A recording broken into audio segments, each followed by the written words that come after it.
About 10 years ago, when I was around 11 or 12, something happened that I still remember as vividly as if it were yesterday. My name's Liam, and back then our house was kind of isolated. Sure, there were other houses nearby, but ours sat a bit further down the road. When I was younger, my family was going through a rough financial patch, so we didn't have a proper fence or anything fancy. Just a bush hedge with a rickety little door leading to the porch before the main entrance. That was all we could afford. One night, I was home playing video games. I was alone with a friend of mine. My parents and sister were out. My friend was a girl, 3 years older than me, so she was about 15. Our families had been close for ages, and she was practically like a big sister to me. You could almost say she was babysitting me that night. Anyway, she went to grab some water from the kitchen, but then she came sprinting back to my room, her face pale. She told me to shut off my gaming console. I asked why she looked so freaked out, and without answering, she switched off my PS2 and flipped off the lights. She pulled me close and whispered that I needed to stay near her. Naturally, I started to panic. She explained in a shaky voice that she'd seen 2 older men outside our house, holding a camera and filming it. My heart was racing as we crept through the house in the dark. No lights anywhere, tiptoeing to the kitchen to grab a knife. As we moved, I caught a glimpse of one of the men fidgeting with the door handle, trying to get in. My friend's breathing got heavier, and then she spotted one of them messing with the lock, like he was trying to pick it. The other guy had vanished from sight. Now, my dad had this gun that a close friend had given him years ago. He never used it, didn't even know how, really, but my friend knew about it. She asked me where it was, and I told her it was in my parents' bedroom, stashed at the top of the wardrobe. We bolted there together. She climbed up, grabbed the gun, and loaded it with 2 or 3 bullets she found nearby.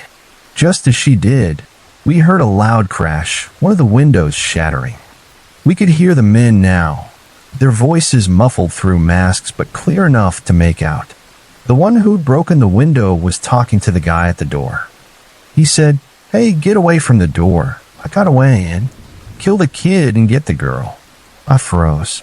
My mind went blank, and I almost blacked out from the fear, unable to think straight. But my friend, she took charge.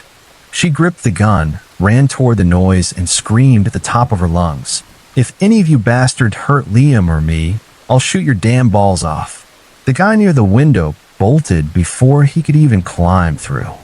My friend didn't stop. She unlocked the front door, charged outside, and ended up on the street in front of our house. She fired a warning shot into the air, and man, that sound was deafening in our quiet little neighborhood. She rushed back inside, locked the door, and called the police, then our families. When everyone arrived, we spilled the whole story.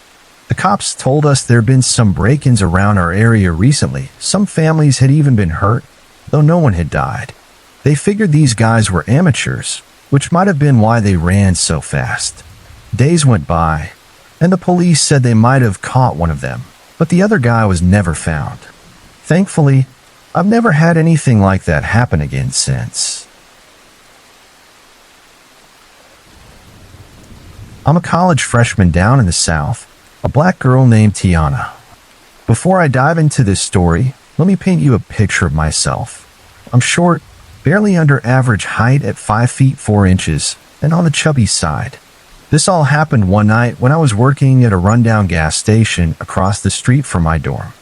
My boss had left me alone that shift, claiming he hadn't slept in days, or at least that's what he told me. It was a slow night, no particular reason for it, just one of those quiet days. I was sitting behind the counter, playing Geometry Dash on my phone to pass the time. It wasn't one of those counters with thick glass and a speaking tube, just a plain old counter, open to the store. I heard the door swing open, the little bells above it jingling faintly. I glanced up and saw this guy walk in. He was tall, rail-thin, and looked exhausted, almost intimidating in a way I couldn't quite place. I'm not the type to scare easily, so when I say he gave off a weird vibe, he really did. He was balding, with a sad little comb-over, wearing a dingy white t-shirt full of holes and a pair of dad jeans caked with dark red stains and mud. It looked like he'd been hunting or something, but I couldn't tell for sure. His eyes were hollow, empty, but I still flashed him a smile and said, "Hello, how are you?" You know, that classic southern hospitality. He muttered something under his breath, too quiet for me to catch, and shuffled to the back of the store. I kept an eye on him for a bit, but eventually got bored and went back to my game. After a minute of losing over and over, I gave up, switched off Geometry Dash, and started scrolling through Instagram. I glanced up casually, and there he was, standing behind an aisle, just staring at me. I dropped my head back to my phone on reflex, pretending I hadn't noticed, but something in my gut told me to look again. When I did, he was right at the counter, holding a pack of gummy worms and a beer. Did you find everything okay, sir?" I asked, a little startled, but trying to play it cool. He didn't say a word, just dug around in his pockets and pulled out a crumpled, dirty $10 bill. "That'll be $5.68, I said, forcing another smile as I took the money and handed him his change. Out of nowhere, he exploded, shouting, "I hate all you damn people. You and the damn wetbacks." I froze, completely thrown off by his outburst. He kept going, sneering.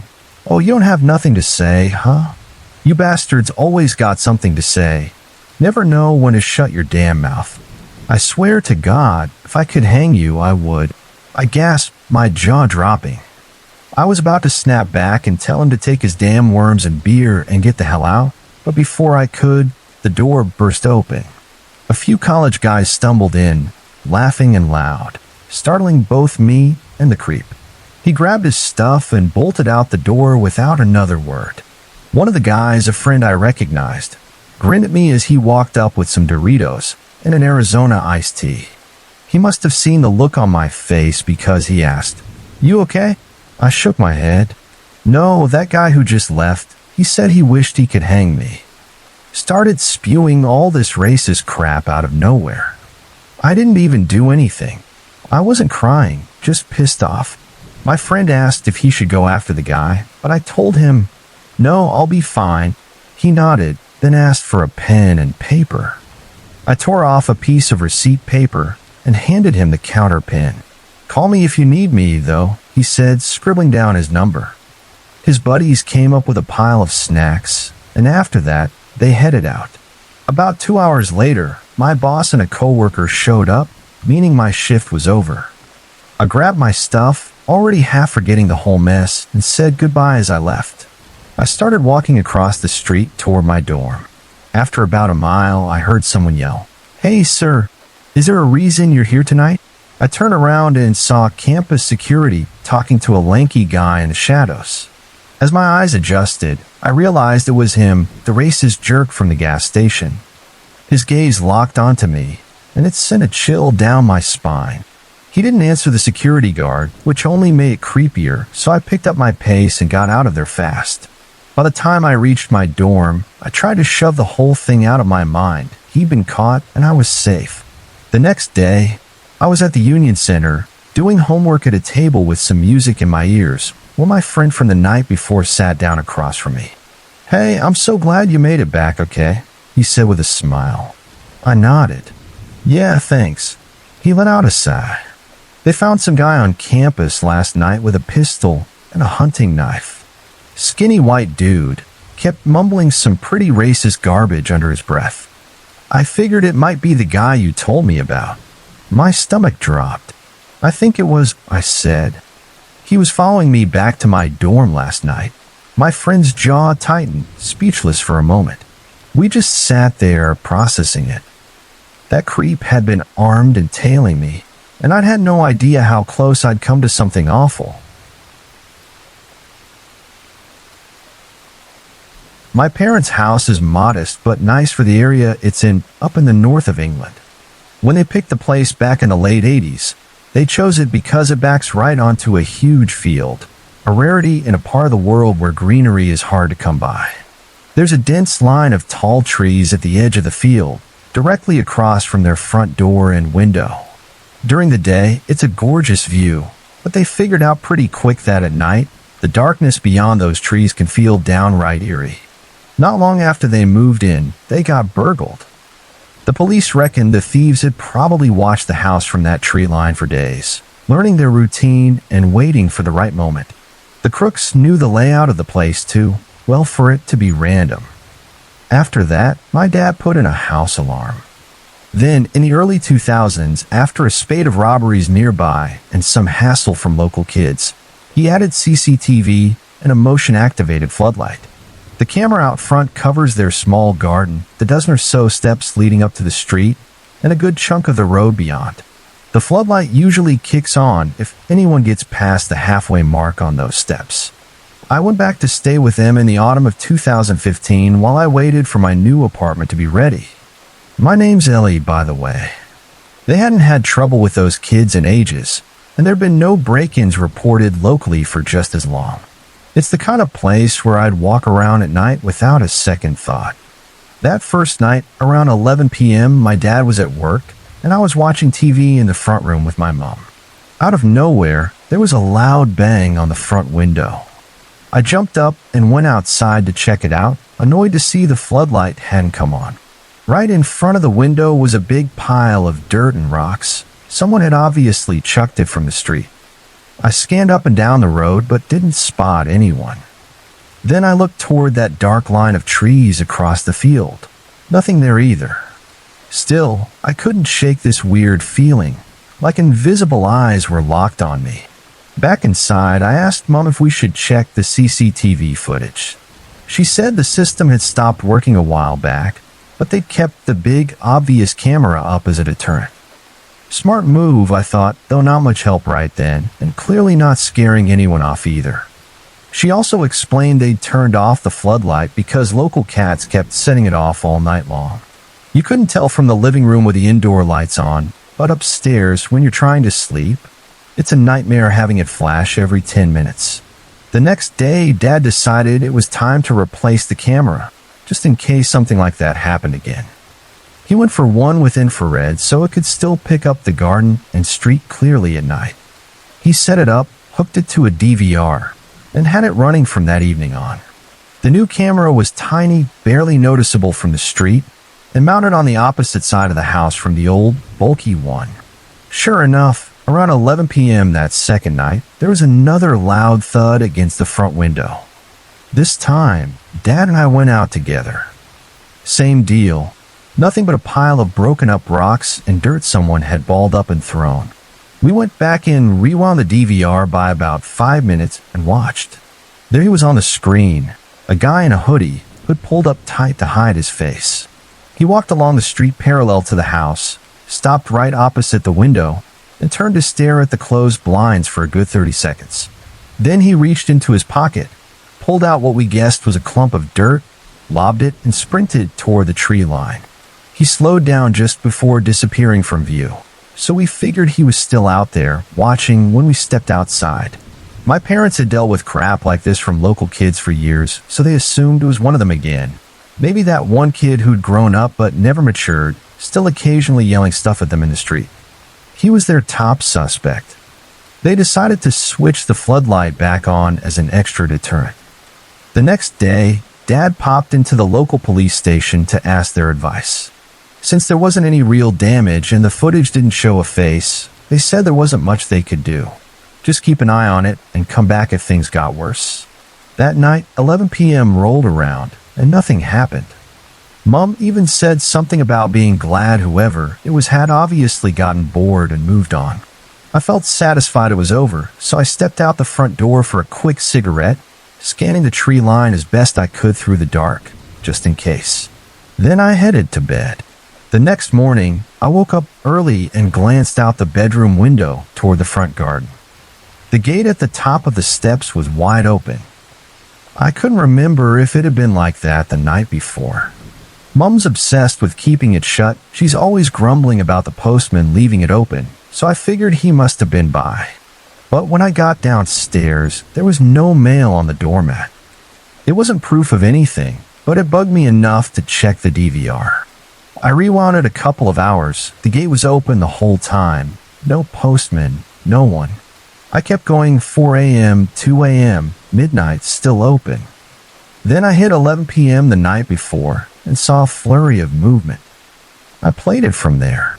At 11:15 p.m., the gate was still closed. Then a pair of headlights swung around the corner at the end of the street. A big white van crept into view, slowing down until it stopped level with the house. Out climbed a guy in a hoodie, hood up as before. He reached across to the passenger seat, grabbed a heavy-looking bag, and gently shut the van door. He walked straight to the front gate, lifted it slowly off its catch, and swung it open without letting it bang. He took a few cautious steps down toward the door, paused, looked around to make sure no one was coming, then took a few more. He stopped again, checked his surroundings, and seemed satisfied he wouldn't be caught. But then he took one more step, hit the halfway point on the stairs, and the floodlight blazed on, lighting up the garden and him with it. He froze, clearly unsure what to do.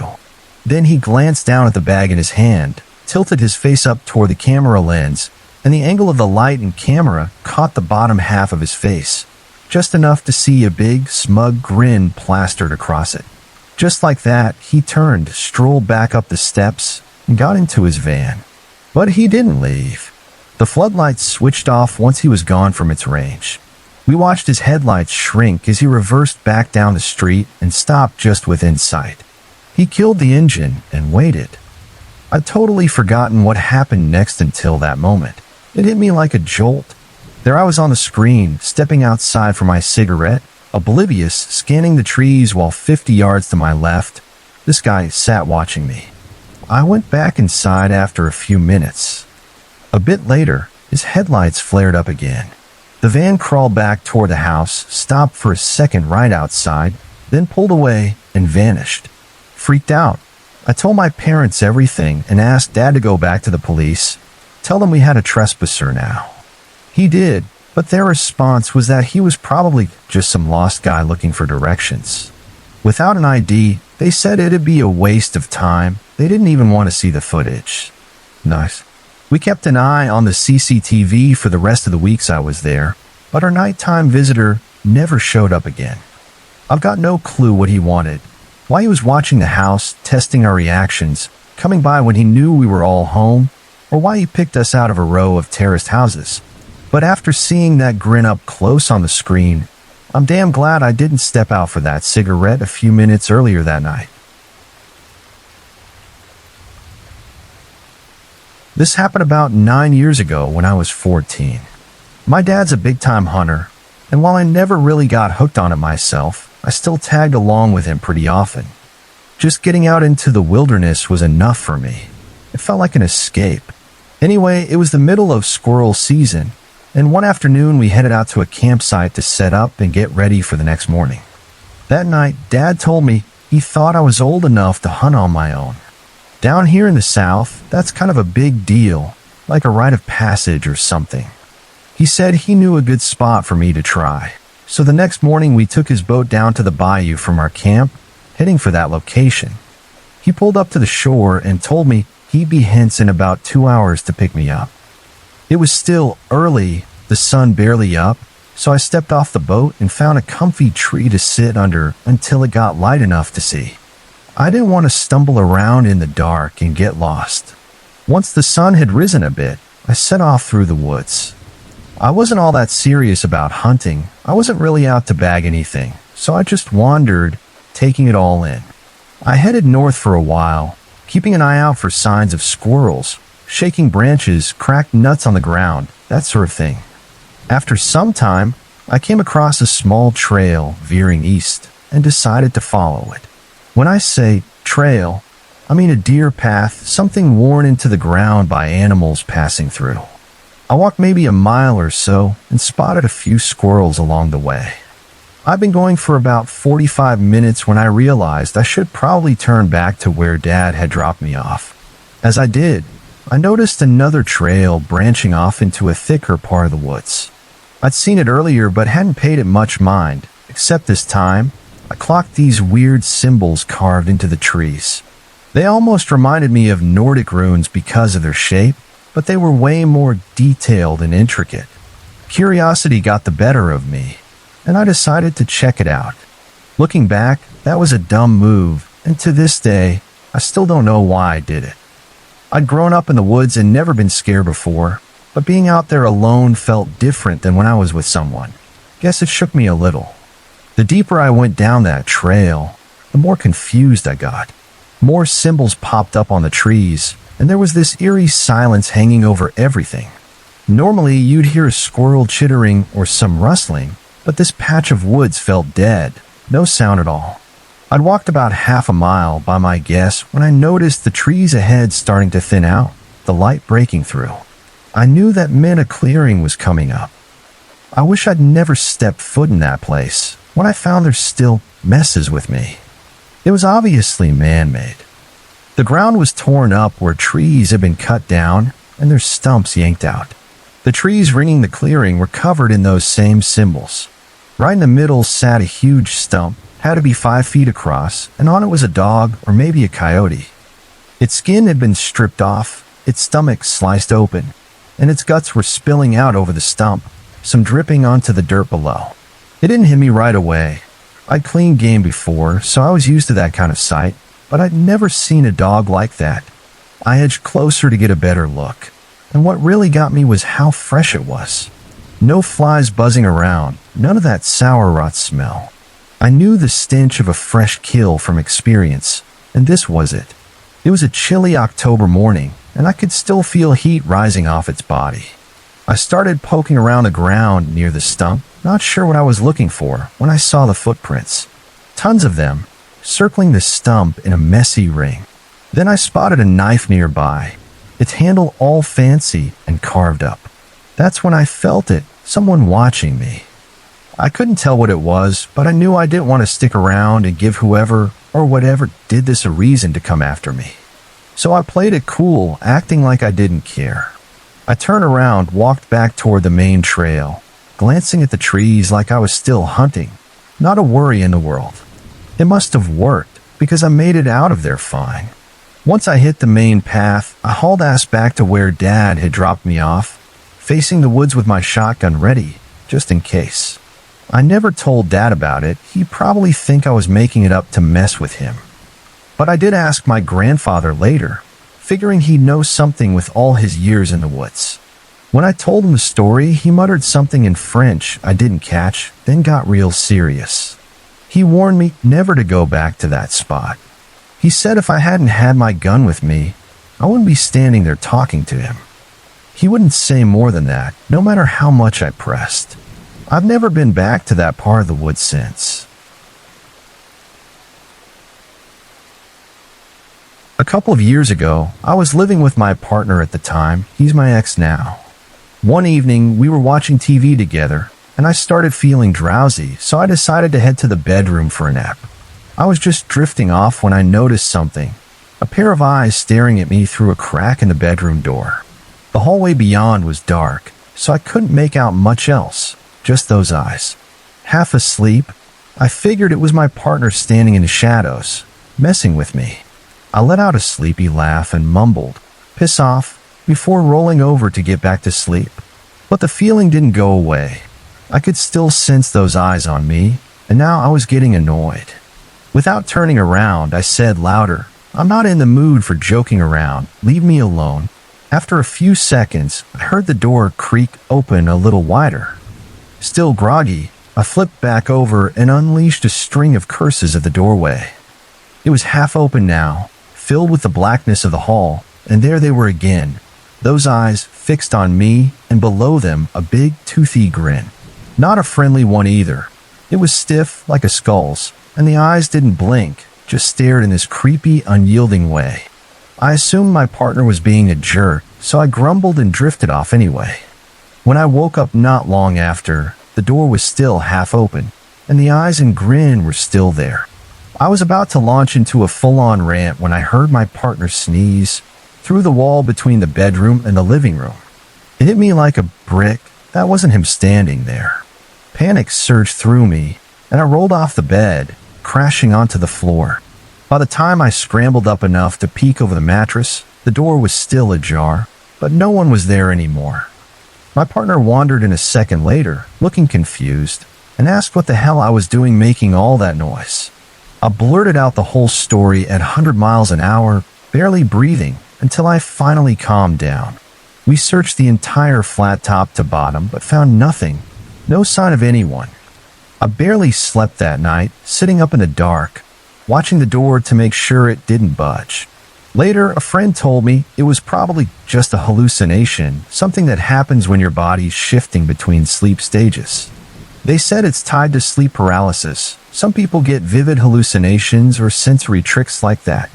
I laughed it off after a while, and my friend even nicknamed the imaginary figure Smiler. But then, just a week or so ago, I was chatting with a neighbor in the lobby of our apartment block. He mentioned he'd recently caught our mutual landlady letting herself into his place one afternoon, claiming it was a random spot check, which is totally illegal. Another neighbor said they'd seen her sneaking into my flat while I was out, taking her sweet time in there. Now I'm not so sure it was all in my head. I've tried complaining to the agency that manages the property, but without solid proof, it's tough to make a case.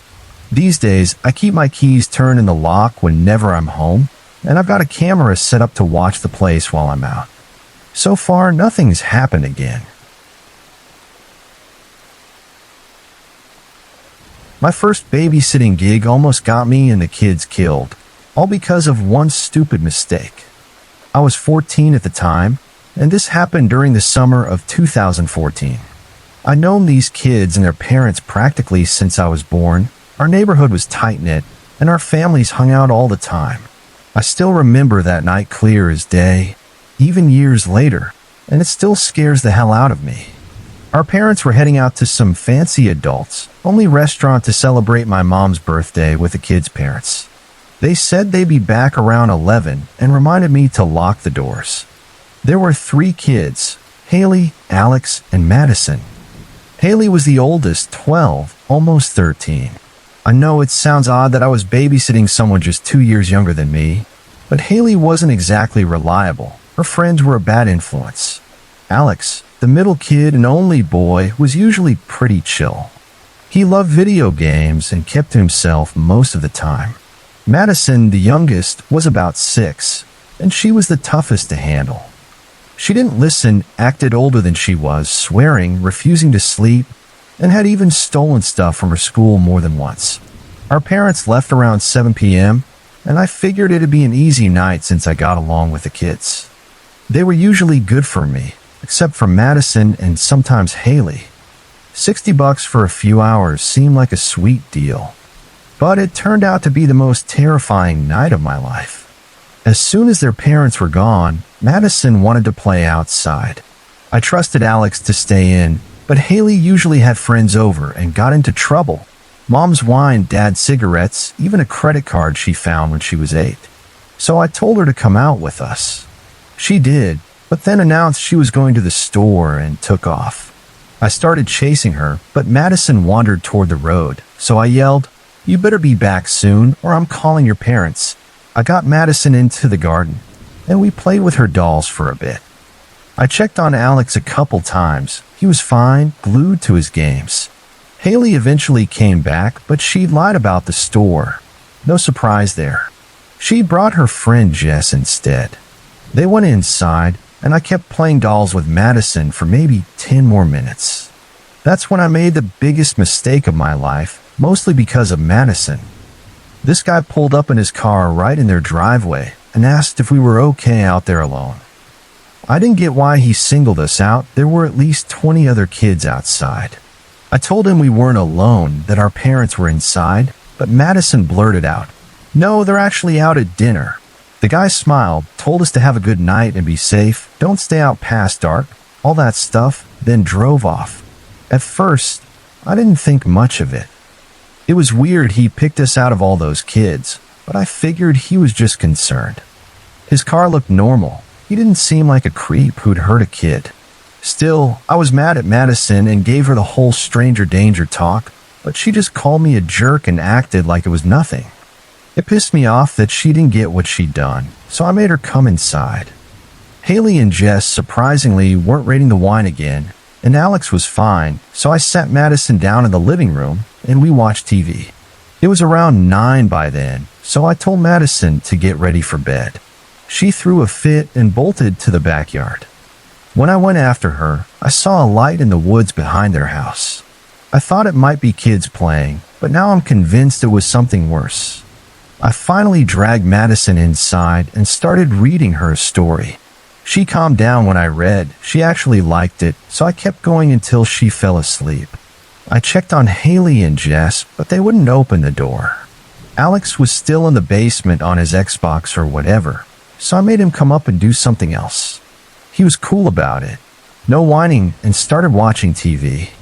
I finally relaxed, doodling in the other room. Then Alex said someone was at the back door, claiming to be the pizza man. I went to look. It was a guy. I'm not 100% sure it was the same one from earlier, but who else could it be? I still didn't clock him as trouble, so I asked why he was at the back door. He said he didn't see the front one, an obvious lie, but I didn't push it. I told him to wait, went upstairs, and yelled at Haley for ordering pizza without asking. She cracked the door and swore she didn't, then slammed it shut. Haley lied a lot, but I could usually tell, and this time I believed her. I went back to tell the guy he had the wrong house, but Alex said he'd taken off the second I went upstairs. I figured he realized his mistake and was embarrassed, so I let Alex go back to his game. He ran downstairs, happy. Then there was a knock at the front door. I peeked through the peephole. Same guy, no pizza box, no uniform. I didn't catch it then, but I realized later when I told my freaked out parents and the cops. Sorry, dude, wrong house, I said. I started walking back to the living room when he said, No, this is the right house. The little redhead ordered it.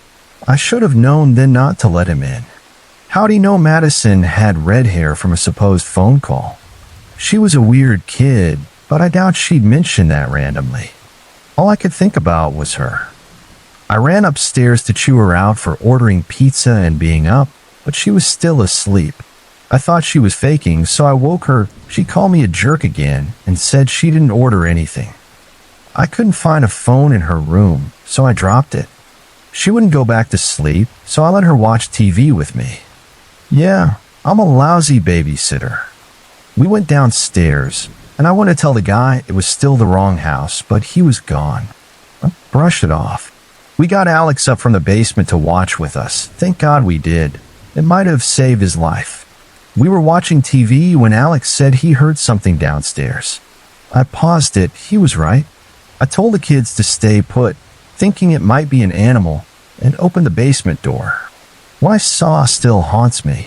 At the bottom of the stairs was a guy, holding a knife, creeping up toward us.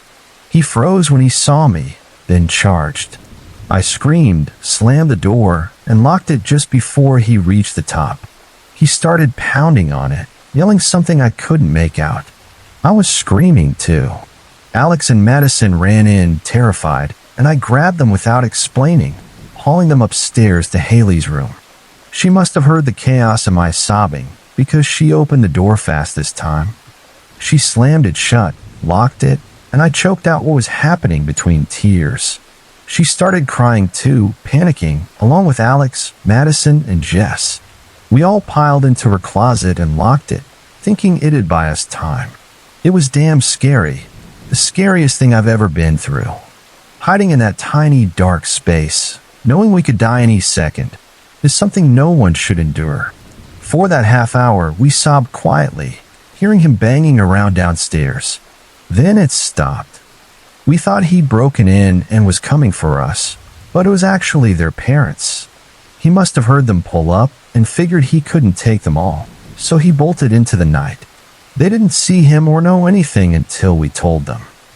Our parents were yelling our names when they saw the mess. He busted the door down, torn up the living room and kitchen looking for us.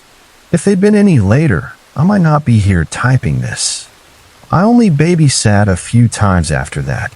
I was paranoid he'd come back for me, had full-on breakdowns and had to bail more than once.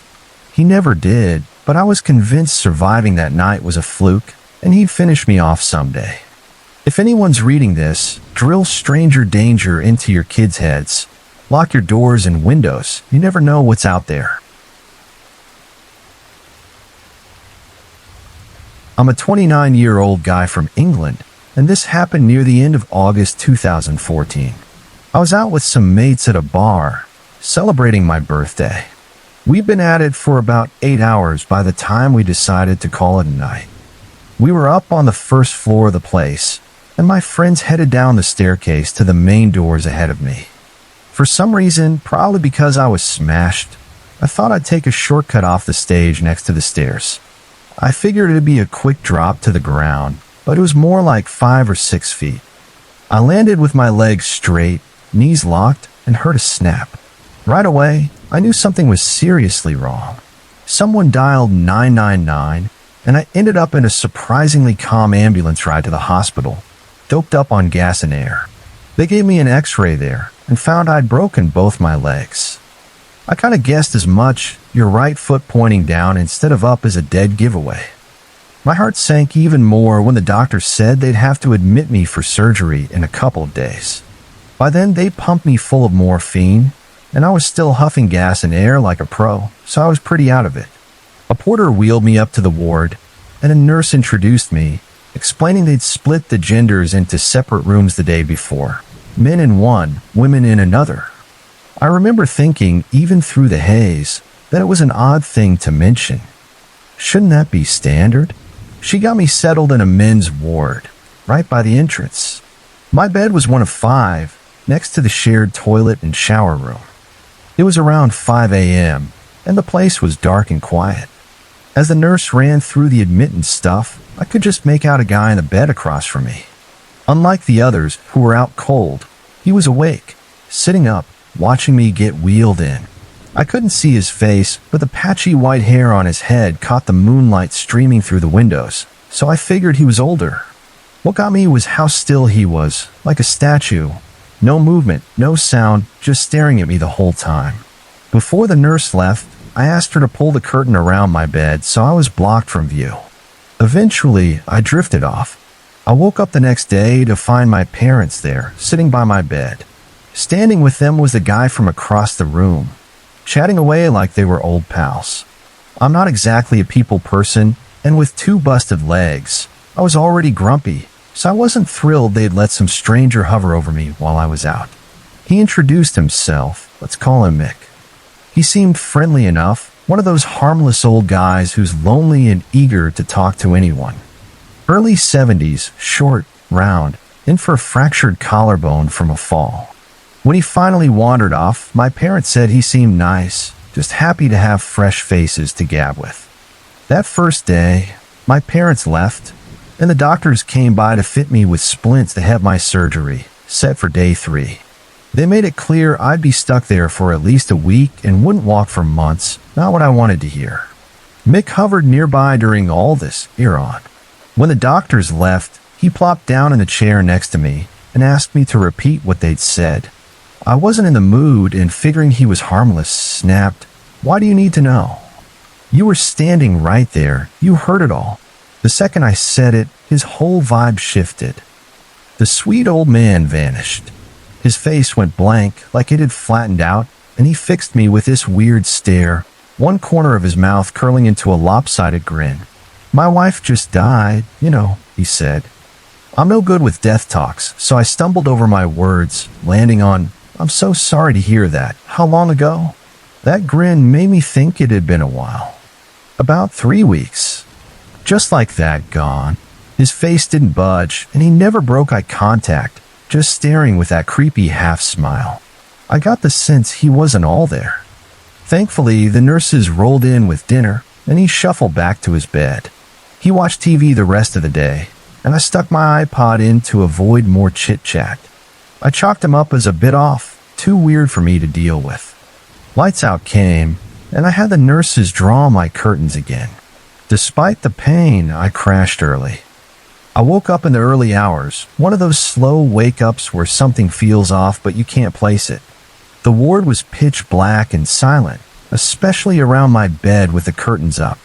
I blamed the unease on being in a hospital with 2 shattered legs and turned my head to the left on the pillow. Then I damn near rolled off the other side in shock. Mick was standing inside my curtain, right next to my bed, just watching me. I blurted something dumb like, "Is this how you sleep?" Same blank stare, same creepy half-smile, barely a foot from my face. I thought he might be sleepwalking, but his eyes were sharp, alert, like he was happy to be there, studying me. "Mick, how long have you been there?" I asked. Instead of answering, he grinned wider, showing both rows of teeth, then shuffled back around the curtain to his bed. I didn't sleep after that. He never left the room, and I sure as hell wasn't going anywhere. I couldn't tell the nurses, but I texted some friends coming to visit the next day, warning them about him. They showed up, and he kept his distance, seemed normal to them. As the day went on, I figured I'd overreacted, just on edge from the situation and unfamiliar surroundings. That day, I had my surgery. I came to 6 hours later, hooked to a morphine pump, best invention ever. I was high as a kite all evening. In such a good mood, I forgot about Mick. Big mistake. Early hours again, I was playing a game on my phone, oblivious. The nurses had been checking me hourly, messing with my curtains, and the last one left a 6-inch gap right across from Mick's bed. He was a loud snorer, so I'd been comforted by the racket, knowing he was asleep. But then I realized the snoring had stopped, and I couldn't recall when. I glanced at the gap but couldn't see anything. Just as I went back to my game, I heard my name from the left of the gap. Not normal, not a whisper, but a low, gravelly groan, menacing. I froze. What do you do when a pensioner gets up 2 nights in a row to mess with you? I couldn't move, bandaged legs for drip, stuck in bed. I slid my hand from my phone to the call button. Just as I reached it, the groaning stopped. Had he seen me and gone back to bed? No, he was still there. 30 seconds passed, long enough for him to think I wouldn't press it. Then came heavy breathing, long, raspy inhales, groaning exhales, right at the foot of my bed. That was it. I hit the button, the light above me flashed, and a buzzer sounded down the hall. There was a scramble behind the curtains, and the toilet door nearby swung open and shut fast. A nurse came soon after. Mick was still in there. I beckoned her close and whispered what happened, including the night before, asking if they could do something. She nodded and said she'd be back. While she was gone, Mick came out and climbed into bed. The nurse had closed my curtains fully, so he couldn't see me, thank God. She returned, and I thought they'd move me, but she just said I couldn't have a sleeping pill because of the morphine. I stayed calm, said I didn't want a pill. I wanted something done about him. She shrugged, half explained the wards were full, and told me to rest before leaving. I didn't sleep for hours. Mick's snoring kicked in eventually, and exhaustion took over, so I let myself doze off cautiously. Next morning, things seemed normal. Mick made small talk. I barely responded, and he left me alone. That afternoon, a younger guy, 18, looked 12, was admitted with a broken leg. Mick latched onto him, and I felt bad for the kid but relieved I might get a break. That night, I slept okay until 3 a.m. I woke to a weird feeling on my left foot, my toes sticking out of the bandages. My eyes adjusted, and there was Mick inside my curtains again, playing with my toes, running his fingers along them, pinching, moving them like he wanted me to wake up and catch him. He wasn't looking at them, though, just staring me dead in the eyes, unblinking, grinning. I'd love to say I lost it, call the nurses, got him moved, but I just gaped at him, too shocked and scared to react. He had 40 years on me, but I was trapped, at his mercy, and didn't want to set him off. He eventually got bored and slipped back to his bed. I stayed awake watching for him, but he didn't return. Every so often, I'd hear my name groaned low and long. By morning, I was furious and terrified. I hate feeling like a victim, and this old guy had turned me into a paranoid wreck.